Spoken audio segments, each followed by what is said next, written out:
Nomiki show. We clash momentarily for class solidarity. Cash circulating, give the masses back its currency. Greed from elites, oligarchs stay fed. Deep state, fake fed. Everybody break bread. Racism, homophobia, sexism, religion in this melting pot we live in. Time to build a new system, unionize labor rights. Highlight the issue, talking heads left is best. The saga continues. The Nomiki Show. Hello and welcome to the Nomiki Show. I am once again here live in Puerto Rico, so I apologize. We're not in studio. I've been here filming for the week, this documentary, which just keeps making lots of twists and turns. Definitely an experience, and I'm excited to share it all with you when it's ready in our lifetimes, hopefully. Knock on wood. I have a wood table here. It is Wednesday, March 23rd, and the news is just scarier every single day. I'm watching the news right now of Putin's representatives basically saying that if the threat is existential, perhaps the nuclear option is on the table. This is concerning. I think a lot of folks are very concerned about this. We're going to be covering more and more of what's happening in Ukraine and in Eastern Europe, and covering how Biden's trip to Brussels to meet with NATO partners, what happens with that. But today we have a very tight show, very special show, partly because I am traveling. It is Solidarity Wednesdays. As you all know, every Wednesday we have our dear friend Benjamin Dixon from the Benjamin Dixon Show on. He's going to be joining us a little bit later for two rounds, one with Representative Renitta Shannon, who is representative in the Georgia House of Representatives, to talk about a new bill by the Republicans that will transfer power from the State Board of Elections to the Georgia Board of Investigations. Interesting. What's behind that? What does that mean? Obviously, there's a lot of things at play there. And then later, we are going to have our dear friend Harvey Kaye on with Alan Minsky to discuss the new Economic Bill of Rights. That will be with Benjamin Dixon will be joining us for that. But first off, very excited. Our first guest is going to be Donald Cohen. He is the co-author of Privatization of Everything, the Plunder of Public Goods, how the plunder of public goods transformed America, and how we can fight back. He is the executive director of In the Public Interest.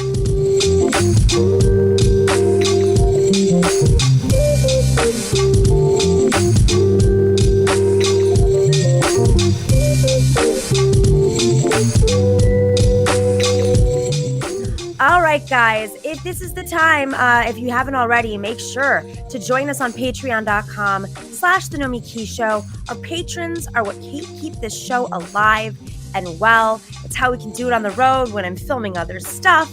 It's how I can, honestly, seriously, it's how I can take all this gear with me on the flight. Because it's expensive to check those bags. Our patrons make sure everything happens.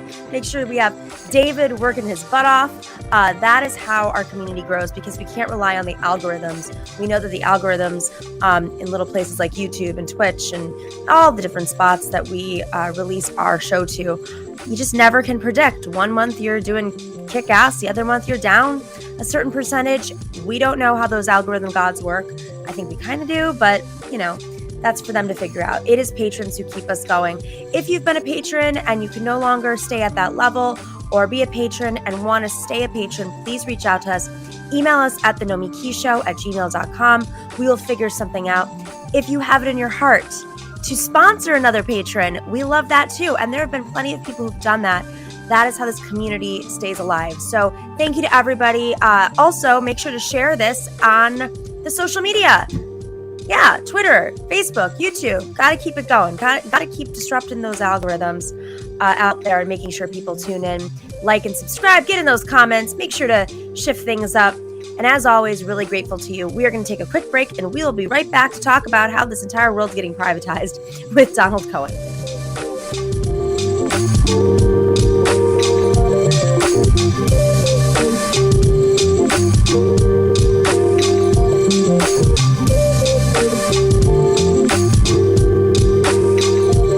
All right, welcome back to the Nomiki Show, a special Puerto Rico edition. I'm excited to welcome our first guest. He is the co-author of The Privatization of Everything, How the Plunder of Public Goods Transformed America and How We Can Fight Back, and the executive director of In the Public Interest, Donald Cohen. Thank you so much for joining us. Thank you so much for having me. I'm in Tennessee, so it's good to visiting Tennessee, and you're visiting Puerto Rico. So that's working during our. I'm not on vacation, but working while we're traveling. Yep. So Donald, this is privatization is not something new, but it does seem like it's gotten a little bit out of control. I guess we could just my first question is, when did privatization, the model of privatization, begin? That's a interesting. There's a multi-sided answer. So many people thought it was President Reagan. Right, so that President Reagan came in to, attacking government and all that, but it actually wasn't. So there was a prehistory. There were conservative intellectuals, libertarians, and market fundamentalists, neoliberals, who really were worried, trying to figure out how to push back on the New Deal. As Harvey Kaye would say, on sort of the four freedoms type of, as you're going to have later, right? And so, people like Frederick Hayek, Milton Friedman, and other that. So they were sort of identifying, we need to figure out how to push back on the idea that government is an instrument of good that can serve the people, fundamentally. Reagan came, and, they were doing lots of work and work in the cities as well. There were people who were saying in the 70s, well, governments don't need to pick up the trash nor be the police. We can outsource all those things. There's no reason the market couldn't take care of that. Reagan comes in and, he's sort of the propagandist in chief for an anti-government, pro-market set of values. But what most people don't realize is he actually failed to privatize much. And Democrats were in control of the House and the Senate, as well as there was still kind of the New Deal ethic was still kind of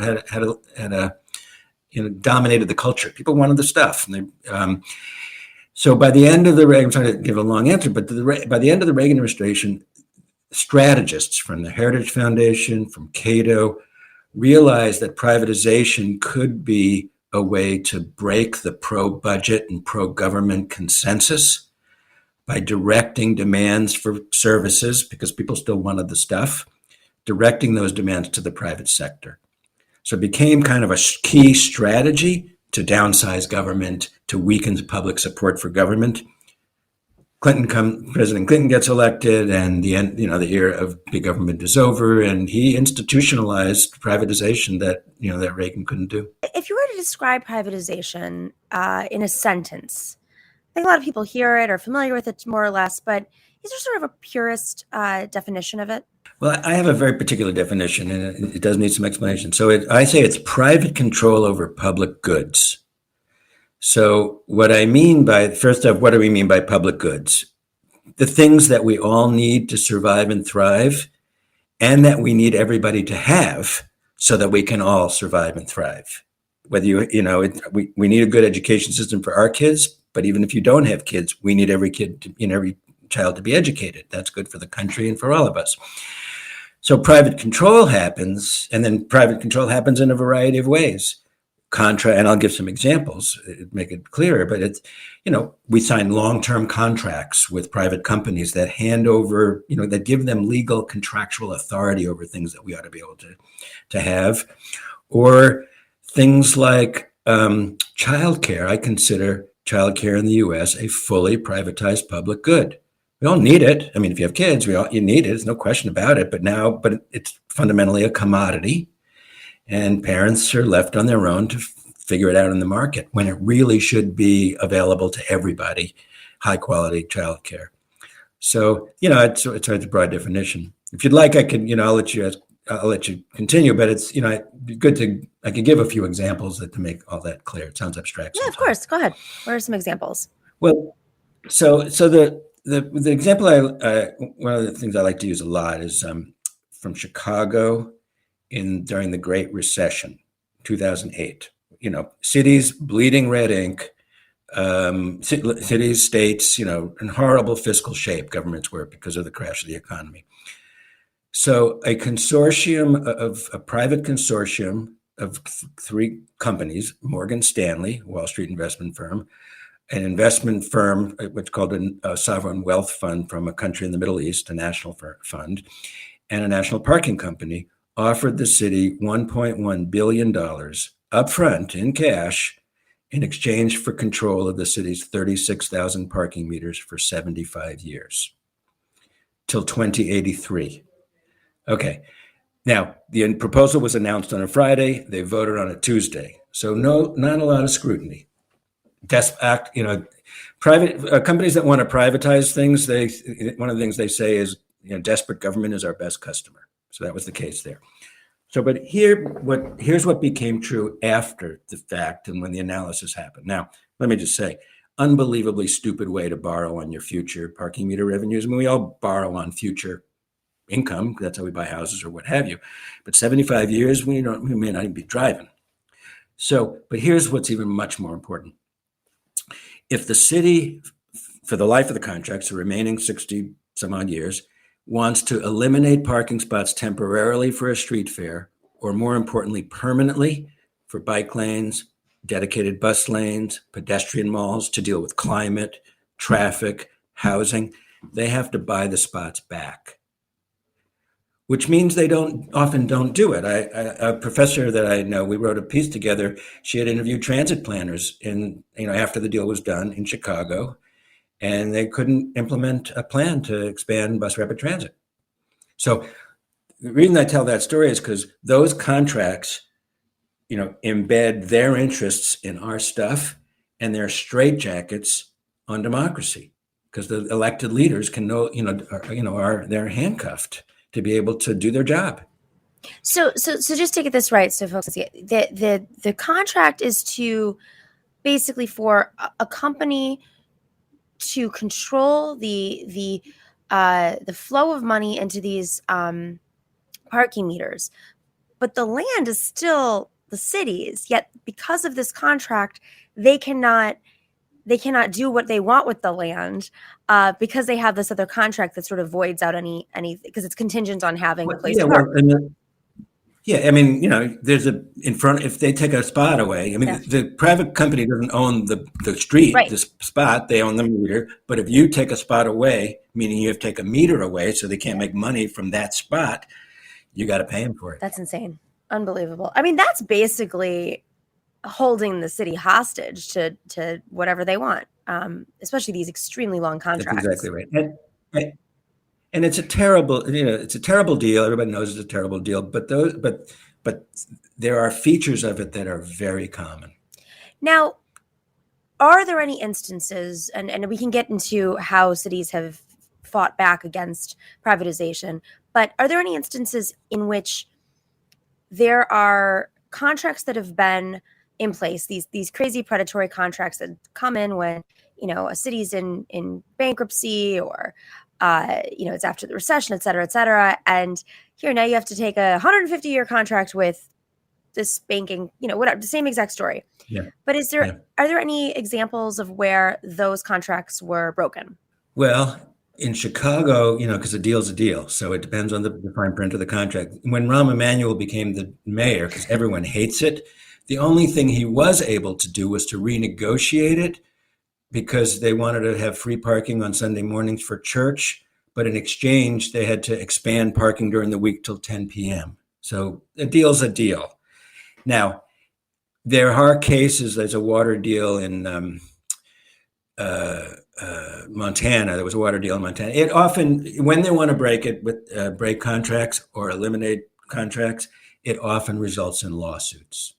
And it could be also a company that falls apart. A lot of these companies over leverage themselves. So in that case, what if there's a company that is bought by another company, or, right, how do you deal with that kind of contract at that point? Yeah, well, there was a road deal this is again infrastructure road deal in Indiana. This was under Mitch Daniels before Pence, and then Pence was involved later on as governor. They made projections. They were going to make this much money. It wasn't working out. They went bankrupt. The control of the entity that controlled the road went bankrupt. The state had the opportunity to basically take control of it and just then now run it as a state effort. but this was when Pence was governor and he was sort of ideologically inclined towards privatization. So he decided to sell it again to a different company. Interesting. So it can happen. I mean, there are water systems around the country that have been remunicipalized or re-brought back in. Not necessarily because of bankruptcies, but different reasons. Some because they could do it cheaper, some because people realize they want control of their water. It's not, the private company shouldn't be making money off of it, and have decision-making authority over things like conservation or climate issues, resilience issues, things like that. So how do these companies tend to perform? Is there sort of a common theme that when an agency, a utility is privatized, they do better, worse? Are there some that do better in certain industries or worse than certain industries? How does this measure? It's all over the map, right? It's hard to generalize, but so I will make some general points. Because there are companies that do good work. The privatized roads are still there. I've been on a few of them. But here's the thing to understand, right? There's a few key things. One is money is number one. Things cost money. Second is that if it's a private company, there's money being taken away from the service for high, executive compensation packages were often high, for returns to investors, often for debt service, because companies often buy other companies and take debt. So that money is leaving the service. So then the question is, where do they get that money? Because they all say they're going to do it cheaper. That's the other key argument. And it's a pretty finite list of things they can get it cheaper from. If it's a prison, fewer workers, which they've done. So, there's a privatized juvenile facility, I think in Mississippi, went from 1 to 12 corrections officers to inmates to 1 to 60. Wow. It became a terrible scene, right? Or you could pay them less, which they do, and higher turnover. I mean, so there's sort of negative impacts of that, all the above. You could use, lower quality equipment, like, or paint on the wall, or food services, or what have you. It's pretty finite what you can spend less money on. So we always look at the incentive structures, right? The incentives, like, where's the money going? Are they incentivized to cut corners beyond what should be, not just trim things to make it more efficient, but to cut corners? And you see that all over the place. But the key feature is it depends on the contracting agency. Interesting. Because contracting is pretty hard. Yeah. And government agencies often get taken because it's complicated and it's long-term and you got to think ahead. And, if you do really good contracting, you can protect yourself on some of those things. Interesting. Okay. So there have been municipalities who fought off and, the people have fought off privatization, post-privatization, pre-privatization. Teachers famously are constantly in this fight over privatization. I'm here on the island of Puerto Rico, and this is a huge fight here over everything from the energy sector to teachers. And this is sort of the incubator, I would say, for a lot of these strategies without going down a rabbit hole. But where have they won, and how has that happened? What's the playbook? When you read a book called The Privatization of Everything, it's hard to get it down to a few things. But I'll start with a big example. I'm in Tennessee right now. I just got here last night. Republican state, a voucher law was beat. Proposal to create school vouchers was beat last week in the legislature here because rural Republican legislators saw that it would siphon money from their schools that they like, because that's actually what does happen. So to the larger point there is that they win when they can show the impacts, right?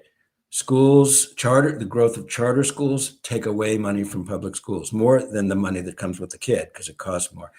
Vouchers take away money, and that affects everybody, right? So that's the other way we've helped, people have won, and we've helped one is by sort of interrogating the proposals. Wait a second, you say you're going to save money. How? Like, what are you going to spend less on? Is it going to cut wages, or are you going to have less people, or, or what could happen? Just take Chicago. What could will we lose the ability in 10 years to make decisions to respond to the climate crisis? when you ask those questions, and you go down through those things to really interrogate the proposal, you can beat them, and we do. It happens a lot. Does it seem like the public's opinion on privatization of utilities is shifting? Hard to know. Infrastructure, utility, water, roads, bridges, so physical infrastructure, they now use the term public-private partnerships. And there's a specific meaning of that. It has particular terms of how things are financed and all that. But in part, it's because privatization has a little bit of a bad rap, right? If you remember George W. Bush tried, was going to use his political capital, as it were, to privatize Social Security, and that didn't go well because people get the stock market isn't always there for you. So in public-private partnerships like motherhood and apple pie, and it actually just happened last night or yesterday. Someone asked, a reporter asked, they will often say for a public-private partnership, well, it's a 75-year deal, but it's not privatization because we'll own it. We'll get it back in 75 years. That's wrong. So the other example I could give, boy, whoever's doing that's really good. David, he's on it. I say the same thing. I can't tell you how many times I've the word isn't even fully out of my mouth and it's up on screen. I'm like, how does he know? He is good. So this is a very specific example, broadband. Right now, I think everybody gets now that access to the internet is as important as the road system. It's basic infrastructure everybody needs, and we need everybody to have. So a bunch of big the big telecoms go to state legislatures to try to prevent and prohibit local governments from creating municipal public broadband. Okay, and they do that down here in the South, but they did it in Colorado, but allowed for citizens of voters in cities, if they did want municipal broadband, they could do a public vote. Every place that did it won overwhelmingly. Now, why? I can speculate. One is they need it. It's probably cheaper. And none of us like our internet companies. We get that private isn't always better. And the prices can go up too. I mean, I think right now what I'm curious about is, given this history of privatization and the economic moment we're in, just there are many municipalities that have been underfunded for. Let's take New York City, for instance. Our subway system has been starved for years. We refuse to tax certain individuals or companies or real estate developers who could fund the subway system, or the CUNY, the school, university of the city. I mean, these are all different aspects of the city that should be generating more wealth than any other city probably in the United States. Yet the subway is completely in disarray. It hasn't been updated, has lots of issues. There's a board that oversees it that has a lot of developer ties. Is this sort of the model, like they starve it and then the private companies come in and they say, oh, we're going to fix it? Yes. But I guess the question is, do they fix them usually? And are the rates cheaper? Here in Puerto Rico, that's not happening. I know that with the energy sector. So you nailed it. So first off, but one more piece of the puzzle. There's been a 40-year narrative attack on drumbeat against government, right? Both the idea of government and the institution of government, right? We all hate the DMV, even though that's actually not true anymore in my town. It's like, okay. So, but there's this constant negative attack on government. So that's number one. Number two is, there's also been tax cutting. We've all been in an environment of tax cutting. Okay, so put those as part of the background. So you have public services that then don't have the resources, and so therefore start to decline. You have an attack on them, and then the privatizers will come in, or the market types will come in and say, "We've got the answer. We're the reformers. Cheaper, better, faster." The key there is to say, okay, first, and I've talked to lots of reporters. It sounds so obvious. I say, first thing you got to do is things cost money, period. Second thing you got to understand is there's only one place to get it, us, period, right? So when they also, when they want to take over something, they'll say cheaper, better, faster, and no new taxes. Sure. I'm sure that's true. It's a lie. And here's why it doesn't matter. because there's only one place to get the money from us: taxes, tolls, and fees. So yeah, there may be no new taxes, but the fees go way up, right? The parking meters in Chicago went way up. Water systems have been privatized. I mean, listen, the rates may have been too low to maintain the system. They get the system, and then they raise the rates because it costs money. And not only does it cost money, but now you have extra money for returns to investors. You got to pay for stuff. Interesting. Extra money for returns to investors. Okay. I think the last question I have, and this comes from David, who's been very relevant to this conversation. Just for those of you who are listening on podcast, we're referencing a lot of the screen things that pop up on screen, if you're wondering. So David says, how do they continue to successfully argue for more privatization despite the negative results? And I'll add, despite the negative sort of reputation at this point. Even PPP, I think, is starting to lose its effectiveness. It's frustration with government agencies that don't do a good job. I mean, government's complicated. They don't always do a good job. It's our job to reform them and make them better and better and better. It's taking advantage of that. Number two is this sort of, propaganda machine, pro-market propaganda machine. It is a belief that business is more efficient than public institutions. It's a belief that's deeply embedded in American culture. Now, like I was referring earlier, when people talk about efficiency to me, I say, that's spending less on something. Tell me exactly what you're going to spend less on. That's not, because, you got to kind of break through. They believe that markets are, competition is what makes things better. And that's certainly true in certain areas, but competition in charter schools causes schools to push out kids that are costly or harder to educate, right? So there's a downside to these things as well. So we're in this environment of pro-market ideas, number one. Number two is, it's become a conservative effort to privatize, in part because they want to downsize government, in second part because they want to downsize and really eliminate public sector unions, so that it gives them an opportunity to get political control. And then the private companies that get the deals, remember the profits that the private prison industry has gotten from the public, every dollar was a tax dollar, has been used in the past to lobby for laws that put more people in prison, so that they can sell more heads and beds, right? So there's there's both political and ideological reasons that, yep. And then I guess the last is desperation. If you're a mayor and you're running a city and somebody comes and shows you pretty pictures and it's one less problem, you don't think ahead. You drink the Kool-Aid and you go, and it's not, a lot of bad decisions are made in that situation. And of course, if they're donating to your campaign, it makes it much easier. Yeah, there's always a little bit club. There's a club there. I think this is what some might call a racket. Well, a little bit of a racket. Here's what it is. Pre-COVID, so governments in America were spending $7 trillion a year. It's now more, right? $7 trillion. So if you're running a private prison company, or you're running a water company, or you're running whatever, you're trying. All businesses do is sell stuff. So they want to sell to us, and they have a whole marketing and promotion and lobbying operation, surrounding it. Well, everybody go check out Donald Cohen's new book on privatization, titled "The Privatization of Everything: How the Plunder of Public Goods Transformed America and How We Can Fight Back." That's the key part here. How we can fight back.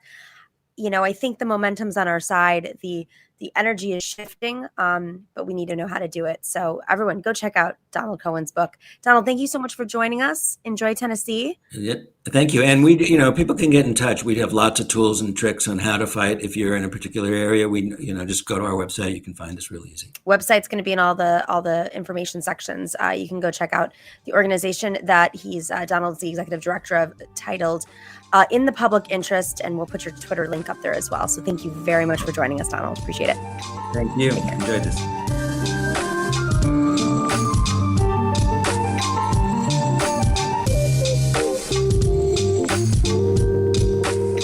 All right, it's Solidarity Wednesdays. We will be back after a quick little break with the one and only Benjamin Dixon and Representative Renitta Shannon to talk about, more oppressive laws trying to be passed in Georgia. Shocker. That's the new model. We'll be right back after the short break.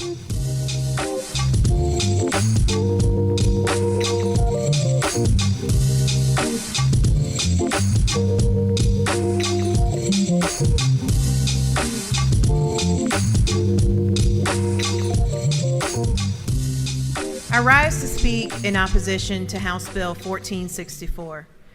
Several provisions in this bill really are written so loosely and the language is so poor that there's really not a way to comply with this bill. There's really not a way to know if you are complying with the bill. I want to first draw your attention to Section 12, line 745 through line 751, and I'll read the section. No ballots shall be handled without a poll official being present and without documentation on the chain of custody documentation forms of who is handling such ballots and when and why such ballots are being handled. After the activity requiring the handling of ballots is completed, such ballots shall be resealed in ballot boxes or other secure containers, which shall be recorded and witnessed on chain of custody documentation forms as specified by the Secretary of State and shall be signed by the persons having custody of such ballots. This section is something that I brought up in committee when we saw this provision in a separate bill that came through governmental affairs. The language is written so loosely, and it's requiring you to have a poll official present when ballots are being handled. What does the word handled mean? When you look up the word handled in the dictionary, it says to feel or manipulate with hands. Or a second definition is to manage a situation or a problem. So what are we talking about here? Are we saying that you've got to have a poll official available if you touch a ballot, if you move a ballot? I mean, literally, if you pick up a ballot that falls on the floor, do you have to call a poll official to supervise that? When we're talking about elections, it's really important that we have language that is concise because we know what happens when you have loose language in bills. What happens is prosecution is subjective. And that's when we start to see that when Black and brown voters exercise their power and it's effective, we start to see more prosecutions. Oof. Welcome back to the Nomiki Show. It is Solidarity Wednesday. As always, I am so grateful to have our dear friend Benjamin Dixon joining us from the Benjamin Dixon Show, who I joined this morning for a great conversation. Thank you for having me, by the way. Always a pleasure. And very excited. The star of that last video is. We're very honored to have her join us today, Representative Renitta Shannon. She is a member of the Georgia House of Representatives in District 84 and a candidate for Lieutenant Governor. Representative Shannon, thank you so much for joining us today. Thank you for thank you for allowing me to be here. Of course. So we just saw you part of your speech, and we'll put the link up so people can watch the full speech from the floor in reaction to this new bill. And I curious, what is their intention with this? But what is the argument they're trying to make? So it's a few things, and this is actually the second voter suppression bill or bill that is determined to destroy our elections in Georgia that we've seen come from the Republicans. And really, the root of all of these bills is really just one thing. They want to relitigate the 2020 election. And so this bill that we see now is really to try to satisfy these people who just cannot understand that Donald Trump lost the 2020 presidential election because he simply did not get enough votes. And so what you are seeing are attacks on mostly Black and brown voters for having shown up to the ballot box and unelected and failed to allow him to be reelected.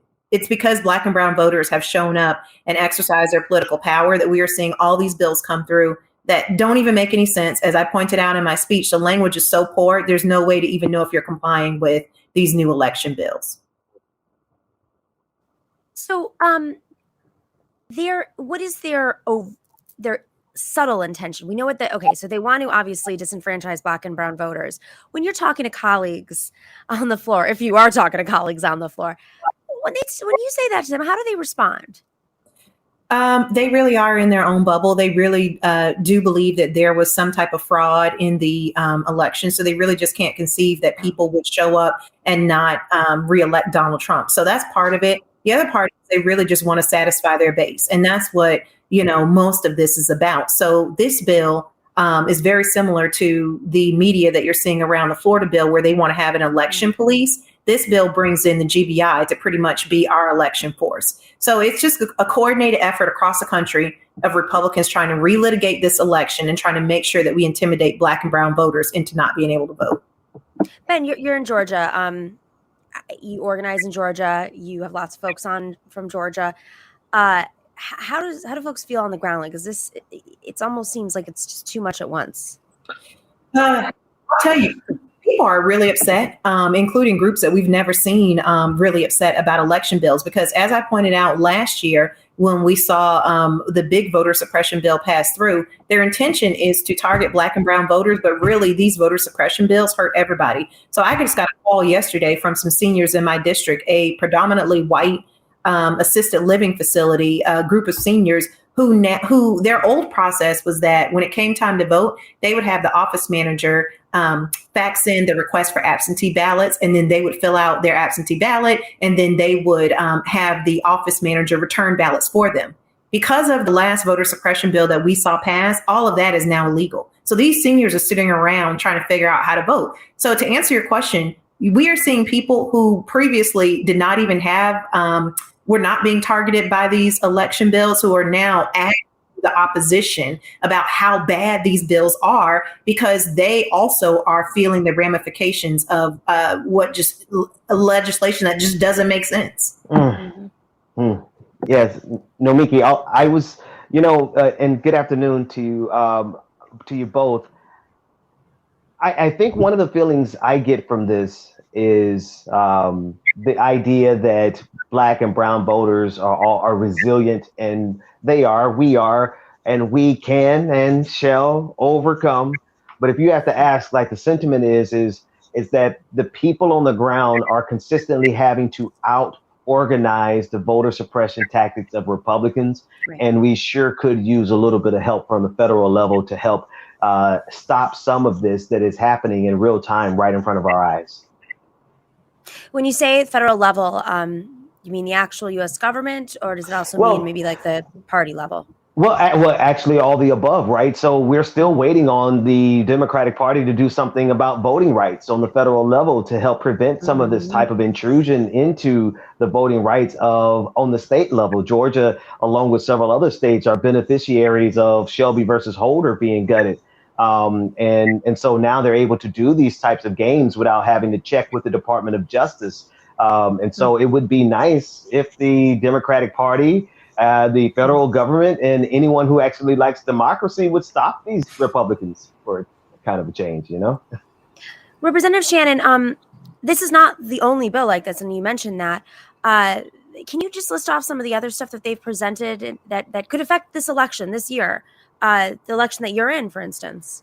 So SB 202 was a major voter suppression bill that made national coverage that we saw pass in Georgia. But there are a lot of provisions within that bill so that people focused on previously. They focused on the things like not being able to give voters standing in line water or snacks if they are standing in long lines. But there are other provisions in the bill that have already taken effect, and we've already seen elections happen under these suppressive bills. So, for example, the Atlanta municipal elections were some of the first elections that took place after SB 202 was passed. That bill also had a provision in it where it basically said if you show up to the wrong voting location and you try to vote with a provisional ballot, if there are certain hours within the day that if you show up during that time, that provisional ballot will be thrown away. Your vote will be thrown away. And you don't even, yes, Ben, I see your face. Yes. And this stuff, it just makes no sense. And so, again, it's really it's interesting because in 2016, when Hillary Clinton lost the election, folks on the left just understood not enough people voted for her. And it's really the same thing that we're seeing with them trying to relitigate this election. I don't understand what is the reason that they can't understand not enough people showed up and voted for Donald Trump. People didn't like the way that he ran the country. They didn't like how he neglected his duties around COVID. People did not want to vote for that. And that's it. He lost because not enough people showed up and voted for him. That's about. Well, I think we know what it's really about. But I mean, because never let a crisis go to waste. So the Republicans, of course, are going to use this to strike out so many of their culture wars, voter suppression, modeling it for other states, modeling for the federal level for all we know. How do you see this kind of playing it on their side? Because when our side gets frustrated because of these things, naturally so, their side somehow it becomes dangerous. Are we feeling like that's happening? I'll ask both of you because you're on the ground. So we've already seen some of this play out because they keep talking about that there's fraud in the elections. That was one of the reasons why Democrats were able to gain the 2 U.S. Senate seats here in Georgia, because their voters are believing what their elected representatives are telling them, that there's fraud in these elections. So their voters are saying, well, then why should I even bother to turn out? And so it's a never ending stream of them dragging, Georgia's code through a bunch of nonsense to try to satisfy people who will never be satisfied, because these people, I still get emails of people saying throw out the 2020 election, invalidate the electors, and pretty much redo the election. I got one yesterday, actually. I'm still receiving emails from their voters saying that. I'm not kidding. Mm-hmm. Nomiki, I'm listening to Representative Shannon, and it's just, it's amazing what they can get away with when they manufacture consent alongside hysteria. They have whipped up a lot of hysteria around the idea that it's impossible for Donald Trump to have lost that election. And they know it's a lie. I just want to start with every Republican who's an elected official knows that is a lie, but they'll play dumb. They'll play concerned as if they really care about democracy. But at the end of the day, they know that if they whip up their base into a frenzy enough, they can get actual electoral results based on the false claim of voter fraud. All right. Well, final thoughts here. I know you don't have a lot of time. You're very busy. Representative Shannon, where is this going to go? Do you think that they're actually going to win at this level, or is this just sort of a tool to get people angry? I do not think so, that they will win on this, because like I said before, it's hurting their voters. And the regressive legislation that we've seen in Georgia, which is really creating a harsh reality for so many Georgians, is the reason why I'm running for lieutenant governor, because we have had so much nonsense legislation come through the General Assembly that does nothing to make the lives of Georgians better. And so it's one of the reasons that I'm running. But to Ben's point, where is this going to go? What he said was true and accurate, which is that Democrats at the federal level have got to get this done. I was one of the first people to say early on when the Biden administration took over, was just that we need a new Voting Rights Act, and we need to make sure that everybody's right is secure to vote, particularly in states like Georgia. So Democrats have got to get this done. Ben, do you have any final questions? Actually, no question. I'm just excited about Representative Shannon having you on the show, on our morning show this week coming up. And I did not know. I'm sure it is in my notes somewhere, so I'm not going to blame my producer. But I'm excited to hear that you're running for lieutenant governor. So I'm looking forward to discussing that with you when you come on. Thank you. Very much so. Love to have you back on. I'm sure there's going to be more developments. Representative Shannon, good luck. Stay safe. Keep fighting the fight. We're really grateful for having you today. Thank you. Thank you so much for having me.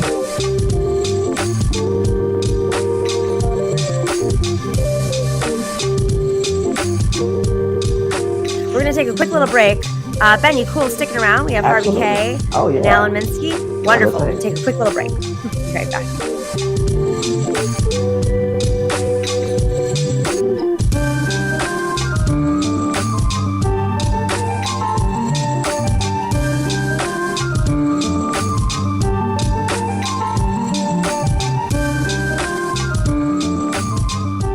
Welcome back to the Nomiki Show. It's Solidarity Wednesday. You know that means Benjamin Dixon's joining us. We're talking about how to support communities, allies, how to be good allies. You know the jam.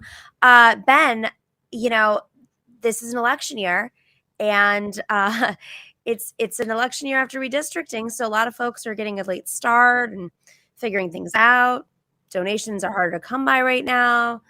It's hard to raise money online. People are tired.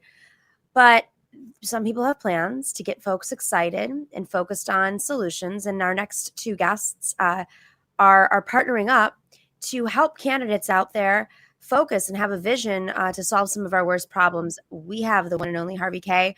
He's a professor emeritus at Wisconsin Green Bay, University of Wisconsin Green Bay, Emeritus of Democracy. I've said this a million times. He's the author of Thomas Paine and the Promise of America, Fight for Four Freedoms, Take Hold of Our History, and FDR and Democracy. And Alan Minsky, who is the one and only executive director of the Progressive Democrats of America. They have this plan. Oh, look at that. That's allyship. I don't have any. I have other people's books around me. I can't even. They're in Spanish. I have the San Juan Star in front of me. Oh, guys, if I'm in a hostage situation today, you know that it's today. Okay. All right. So this economic bill of rights. Los historiadores marxistas británicos. I can't read the rest because I'm too blind. That's Harvey Kaye's book in Spanish. British history, history of British Marxism. Is that right? Did I get it right? It's about the British Marxist historians. Historians, yes. Okay. I was looking for the Japanese copy. I couldn't find it. David goes showing off. Who's showing off? We're all showing off. I'm just having a good time because it's great to see you and Ben. Hey, it's good to see you both, all of you. So, all right, let's just start off with why are you doing this? Why do we need an economic bill of rights? Why are we going to folks running for office to do so? Alan, he's putting this is smart. You've already got a system for us. Thank you. Yeah, I mean, if you look at the public opinion polling in the United States of America you can take a really long stretch of time, say the past half century, and you're to add up what issues are at the top line and the leading issues of the day, I believe the economy would be lapping everything. Obviously, we have periods where foreign policy is more significant or sometimes a subcomponent, and it's really of the economy, because let's face it, healthcare in America is both about lack of quality healthcare and also about cost. So that's definitely related to the economy when that does peak up. Close to the economy is a leading issue. But right now, there are three competing, and this season, there are two competing factions within the Democratic Party. It's very explicit and everybody knows it. We have these very clear races between very progressive candidates challenging very conservative incumbents. We even have coming up in Michigan's, on August 2nd in Michigan's 11th district, Andy Levin versus Haley Stevens, two incumbents who are now drawn together, going head to head, one from the right wing of the Democratic Party, one from the left. Following the two successive Sanders campaigns, we clearly have, and everybody in the country knows it, a progressive formation that really stands for something different inside the Democratic Party. But right now in the messaging, especially that enemies of the progressives are putting forward to try to sort of characterize or caricature progressives, the fact that, I mean, you look at the work that was done by the squad, by the really solid progressive members of the Progressive Caucus over the past year, right, since we've had the 217th Congress, and over again, the issues they're hitting on are strengthening Build Back Better in terms of its economic components. The economic redistributive, meaning back towards a just economy or a more just economy within the United States, is really the central focus of the work done on Capitol Hill by the Progressive Caucus. Of course, there's climate components, there's certainly racial justice components that are very strong, and we in no way want to distance ourselves from those. We fully, absolutely endorse, they're absolutely essential, but we have to make clear that the economic message is heard. And when you see public opinion right now, we certainly have tremendous economic turbulence in many respects right now, from obviously inflation, but also because of the COVID pandemic, we've had a number of progressive initiatives that have actually been delivered to the people. They've proven very popular. Now we see people backtracking on them. And then we have what's a very, very interesting sort of recalibration sort of in the soul of the country about just the grand relationship we have to our jobs that's going on in the United States of America.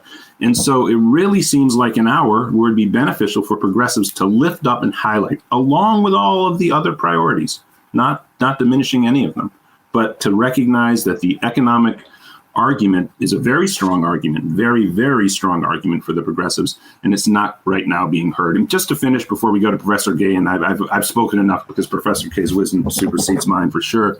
Part of the inspiration for this was, of course, Harvey's work on this over the years, but also a really, I thought, tremendously obnoxious new rule from Bill Maher, where he clearly was defining the progressive left in a caricatured way that just dismissed what is so appealing to people about the progressive movement, completely leaving out the economic component. So this is why we brought this forward now.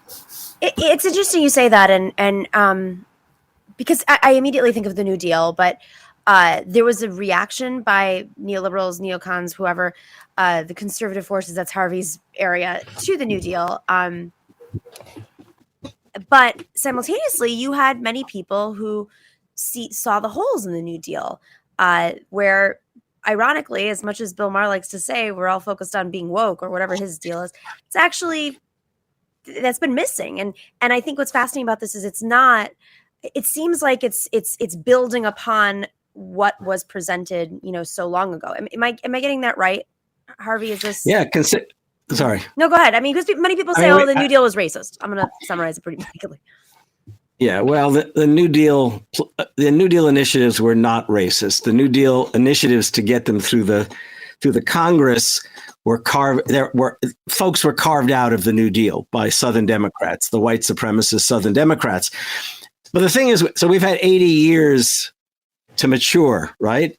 But the thing to consider is this: the Democratic Party in 1960 actually had a platform that was based upon the Economic Bill of Rights of FDR in 1944.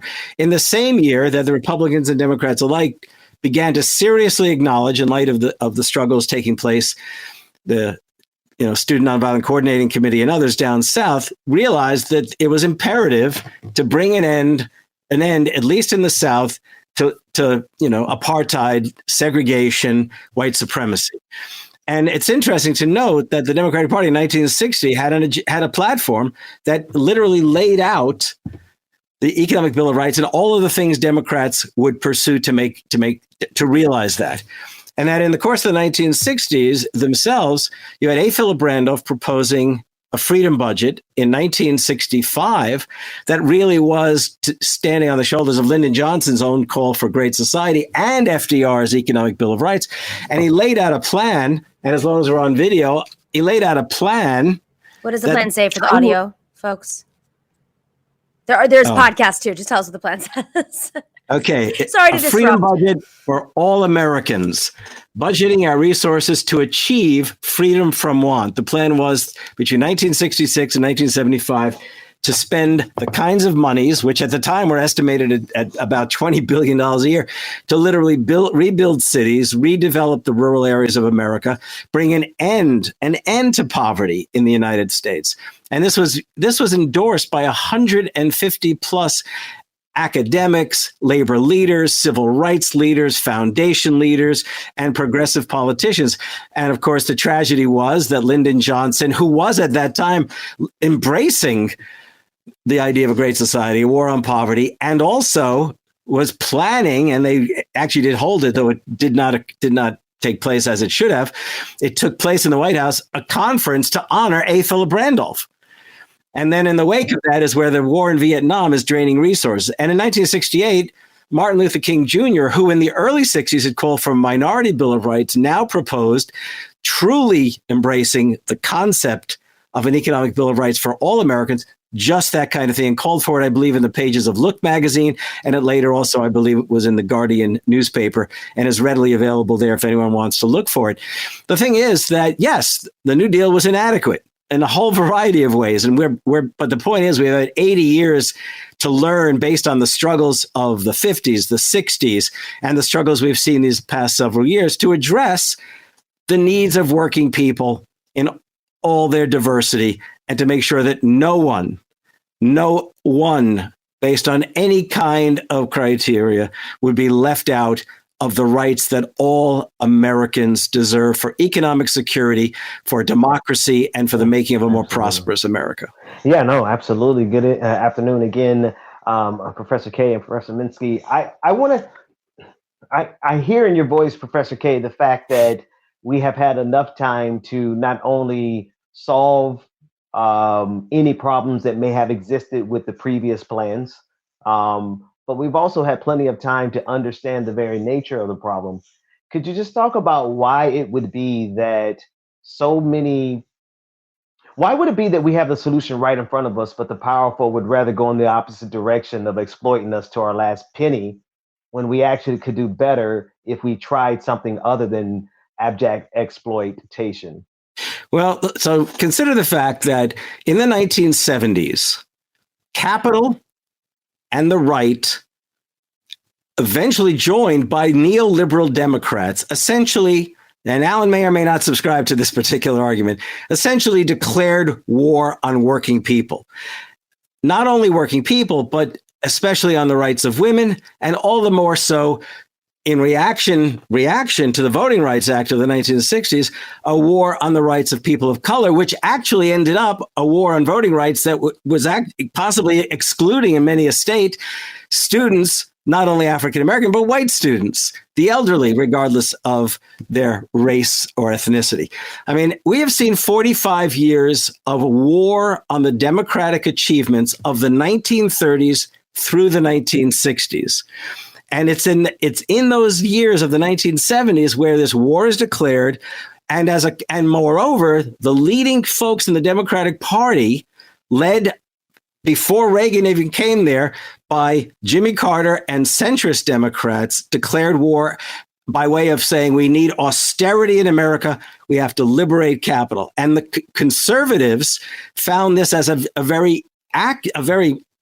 opportunity to go after those folks who had benefited the most from the changes of the 1960s. Now, this is the interesting thing. This is why your question is so good.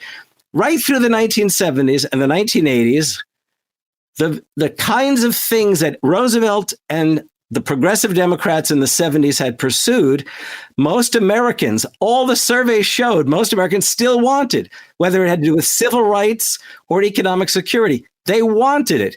And so what we're talking about here is not simply the Democrats forgot who they were. They were active Democrats who truly wanted to end the democratic achievements of the 30s through the 60s. And by the way, Jimmy Carter's family was an anti-FDR family, and Jimmy Carter himself had no affection for Franklin Roosevelt. And then the problem on top of that is, while the Democrats are in disarray, progressives and corporate Democrats and the diverse social movements of the 60s were competing with each other in the 70s, capital got it together. They got it together. I've talked about this many a time I think I've talked about it many a time on your show too, Ben, but I know I've talked about it many a time on Nomiki show. So the fact is that this Economic Bill of Rights, what's fascinating to me is that as Alan and I developed this, we know for a fact that most Americans want this, and they've wanted this since 1944. Right before this segment, we had Representative Shannon on from Georgia, and we were talking about the repressive laws to go after voters, particularly from Black and brown communities across this country. And she's, Ben's in Georgia right now. And what I find so fascinating, what you just said, is there's an opportunity right now for Biden. I mean, if I'm going to be, if I'm going to play like the centrist game a little bit, he could easily put in one win and say, see, and keep the people divided. The way that I truly believe neoliberals have worked for 45 years. Keep them divided. You keep folks thinking that it's not about the economy, it's about fighting with each other. But instead of saying, okay, I do want to pursue expanding voting rights and fixing a lot of these laws, and or go after an economic bill of rights, he's doing nothing. And I feel like that's actually creating a scenario in which people are going to unify around all of these issues and see that the common enemy is the strategy of the last 50 years, 45 years since Carter. I mean, I'll start with Ben, because you're there. Like, what do you feel? Do you feel like folks are not feeling pitted against each other in the same way they used to? Well, actually, I feel like that connection. I was hearing as Professor Kaye was talking about the backlash of some of these policies impacting more than just the intended target. I was thinking about Representative Shannon also with regard to the voting rights being violated and how that is being impacted on more than just communities of color or more than just Democrats in this case. The impact of this generation of unbridled, I don't care, like we could just catch it all, the powerful, right? We could, however we break it down, I think that there is a consensus, Nomiki, and everyone. I think there's a consensus amongst those people who have power, which is not only to divide and conquer, but is such a commitment to an ideology that I think at this point, Nomiki, if I could come back to what you're saying, I feel like they're not even playing their best politics for their own strategy, right? Because they're so committed to some antiquated beliefs about capitalism. It's like they're at a crossroads. Established Democrats don't know how to proceed because the best way to proceed is something along the lines of the economic Bill of Rights. So Alan, you run PDA and you work with a lot of candidates and you have been for many, many years all over the country. When folks sign on, is this like a Medicare for all thing? Oh, yeah, Medicare for all. Many people signed on, many believe, in Medicare for all and will fight for it. But there were also a lot of folks who signed on because it was popular and helped get them elected. But, if it actually came time to vote on Medicare for all, maybe they wouldn't. Maybe they wouldn't support, or maybe if they're running for president, they'd pull away, or some other Senate or something else. How do you see this playing out when folks get elected? Well, it is the final question on our questionnaire. Look, it's really are we actually proposing to proceed with a constitutional amendment to produce 10 new entries on the U.S. Constitution?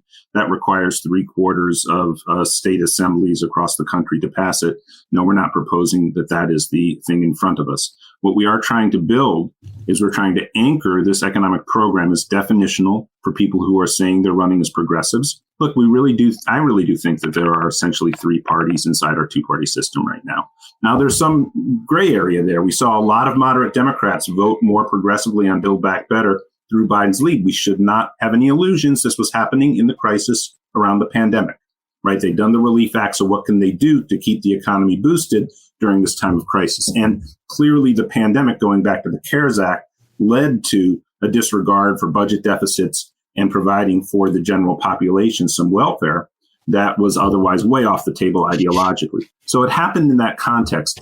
But it maybe showed to some of the more moderate Democrats the appeal of some of these progressive politics. I don't doubt for a second that most of them will double back towards being neoliberal Democrats. So we have a battle inside the Democratic Party, and we want to anchor a commitment to these economic policies because neoliberalism has failed the American public, the vast majority of the American public. If you think of politics as what we decide to do with the surplus that our society generates, we basically have a system that we're living in now that designates all of that surplus to the investor class to make them richer. And the rest of us keep going at best at the sort of evil level, just barely keeping our heads above water as we in our work generate the surplus. That's a lousy, lousy, lousy social system. In so many ways, there are so many signifiers that we basically have a failing social system in the United States. I mean, we have a mass incarceration system that keeps a steady 2 million people in prison. That's a signifier of a failed social system. The homeless population, the levels of depression, on and on down the line. We need a different social contract, and an anchor for that has to be an economic, essentially, Bill of Rights, an economic agreement, an economic accord, a different social contract. So that's what we're trying to establish and achieve. We know that 60 to 70 members of the House are firmly with this right now. We want to get that up to the majority of House members. And by the way, we know there's sort of progressives in name only inside the Progressive Caucus too. But with pressure, Yeah, with pressure, exactly. And in the short term, we're going to have to try to persuade some people who aren't initially on our team to support these policies, hopefully to get to where this is the majority tendency and it takes over the Democratic Party. Because for all sorts of reasons I don't want to get into, and we all can debate about, the Petri dish of American politics for political science just shows that we end up with a two-party system as a default within the society. We can analyze why that is to death, but it just seems to be the case. It is consistently the case, and it will almost undoubtedly remain so in the near future. And to achieve the social changes we need and desperately need in our society, not only because of the extant real human rights atrocities that exist within the domestic United States of America, right? But also because of the climate emergency. We need change, and we need change fast. We need the population to buy into our political team that wants to see benign social in our society and in the world. And by the way, democracy is in danger in this country. And, oligarchy and democracy are like oil and water. They don't mix. And right now, with the balance of power where it's held in our society, it's going to be a struggle. And that goes to this question that Benjamin raised, which is so deep, about why you have the resistance, the complete resistance of most of the establishment to these changes. It's sometimes soft resistance, sometimes hard. Well, they're benefiting from the current system. And they're probably insecure about how they would continue to benefit in any other system. Even if this isn't a direct attack on oligarchs and their wealth, such that it just eliminates it, right? At most, what we have on the table is higher taxation rates, and they'll be disgustingly wealthy at 2/3 of the level that they currently are. It's insane. But we need a new social contract. Go ahead. I have to say that I think about this as the only way to save the Democratic Party, which is the only way to save American democratic life, is to enhance it. And progressives who are running right now are not running like from a hole. They're running from a real momentum that we've seen 2015-16, 2020. There is that group known as the Squad. Their numbers have increased. We can increase them now. The point is the Progressive Caucus needs to feel their energy and the heat, especially of the young folks who must make demands on the caucus to make demands on the legislative caucus as a whole inside of the House and indeed also in the Senate. But the main thing is this. When we see Harvey, 1 second, real quick. I'm sorry if you're not seeing the chat. I just want to give final. Ben has to run, but let's. Sure. No, it's okay. I just wanted. If you have final thoughts, Ben, I know you have to chime out. No, not at all. Nomiki, you're so responsive. I thank you for being such a responsive host. I was give you a few minutes warning, but listen, I really am excited to continue this specific conversation on our show. I know we're setting it up, I believe, for the later on this week. So Friday morning, very early. Friday morning. I am excited about it, and Nomiki, it's always a pleasure spending time with you. We're grateful. Thank you so much.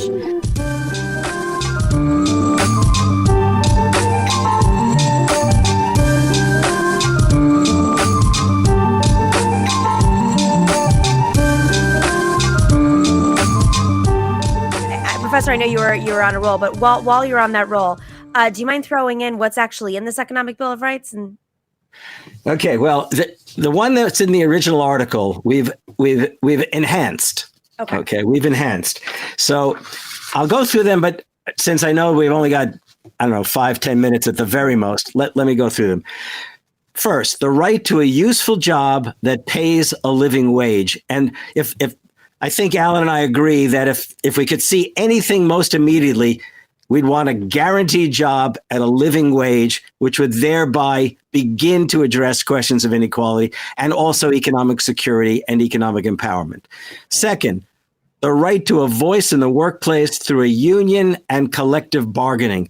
That's a democratic enhancement which would have a tremendous impact on American life. If we think back to the most progressive years in American history, from the 30s through the 60s, it was the years in which not only was there a dynamic civil rights movement, but even in some fashion, more importantly, at the beginning, there was a very dynamic and expansive labor movement. We need labor to be a countervailing power to the power of the oligarchy, the autocracy.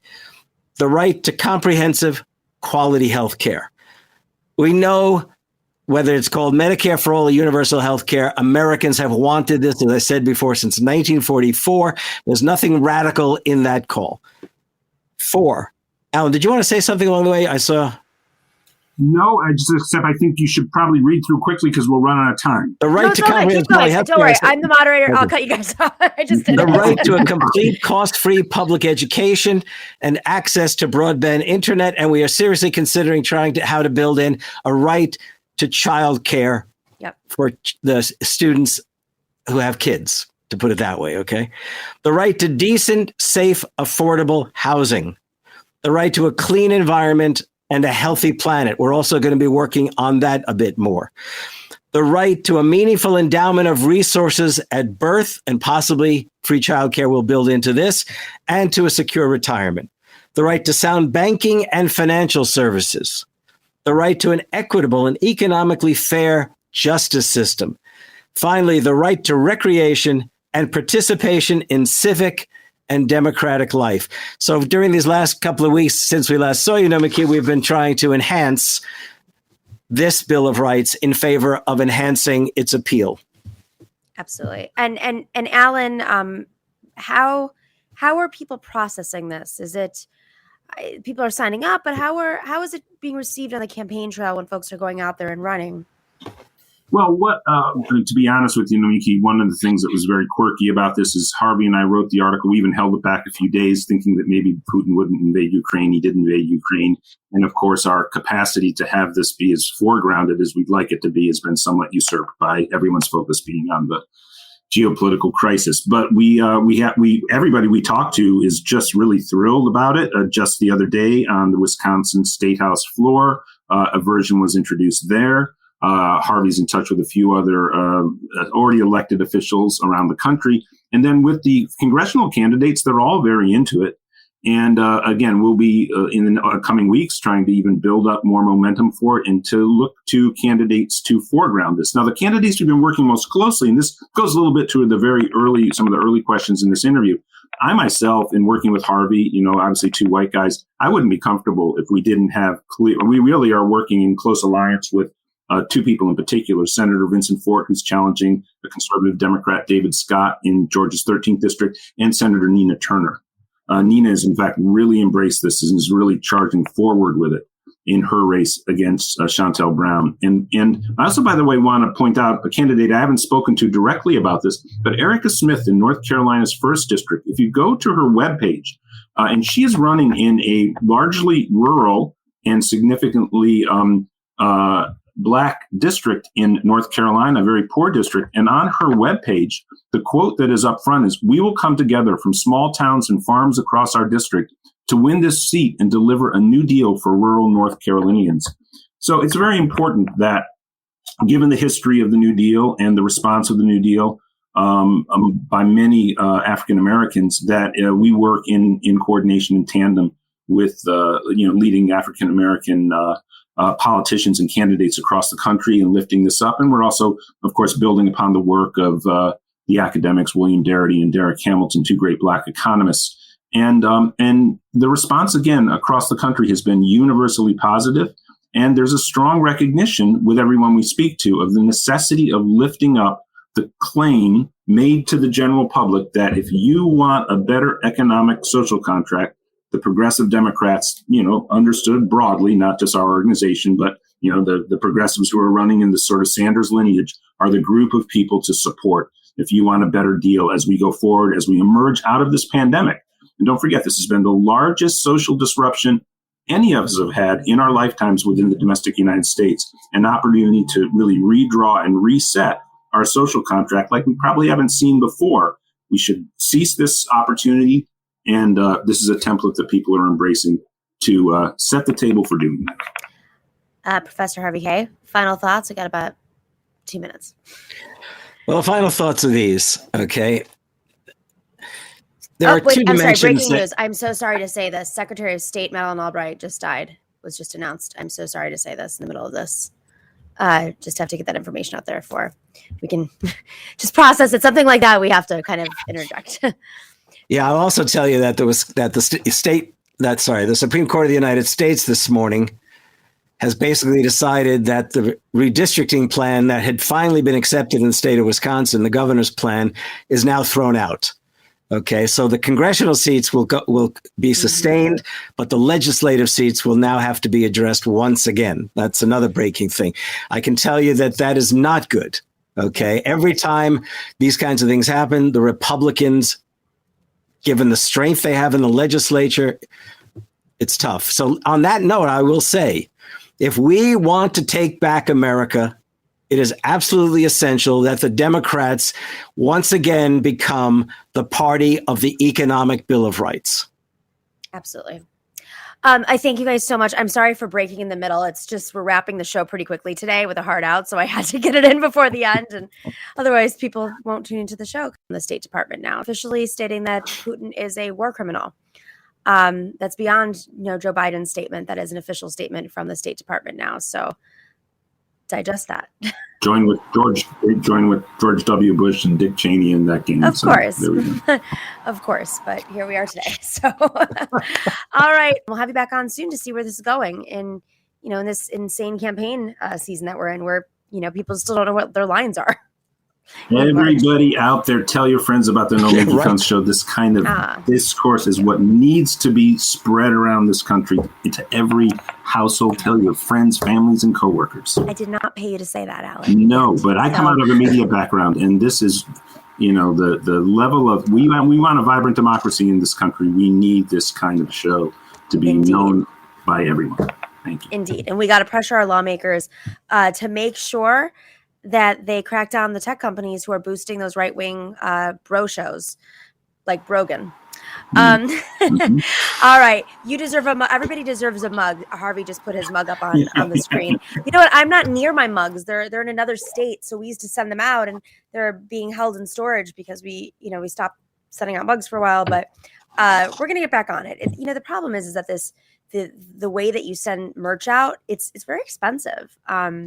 And there needs to be, tech companies like to hack a lot of things. Hack that. I don't ask you to hack much, but hack that system. Thanks, privatization. Exactly. That's David. Full circle. Alan Minsky, Professor Harvey Kaye, so grateful to you. Thank you for joining us for Solidarity Wednesday. This crazy show we've had today. It's been a little bit of a whirlwind. Lots of stuff happening. So very grateful to you as always. And we have the link for the Economic Bill of Rights up on the page so people can go check it out and support your work. And we'll have you back on soon to see where this is going.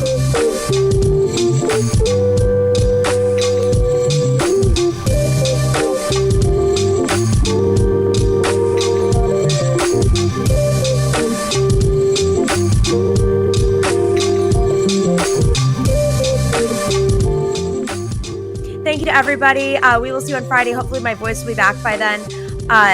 Make sure to sign up for Patreon if you haven't already. And if you can, join us at patreon.com/The Show and like and share everything. Join us on Twitch if you don't do that. Find us on social media. You know the whole jam. We're so grateful to all of our guests and to David. And we will see you on Friday. In the meantime, stay in solidarity. The Nomiki Show. Clash momentarily for class solidarity. Cash circulating, give the masses back its currency. Greed from elites, oligarchs stay fed. Deep state, fake fed. Everybody break bread. Racism, homophobia, sexism, religion in this melting pot we live in. Time to build a new system, unionize labor rights. Highlight the issue, talking heads left is best. The saga continues. The Nomiki Show.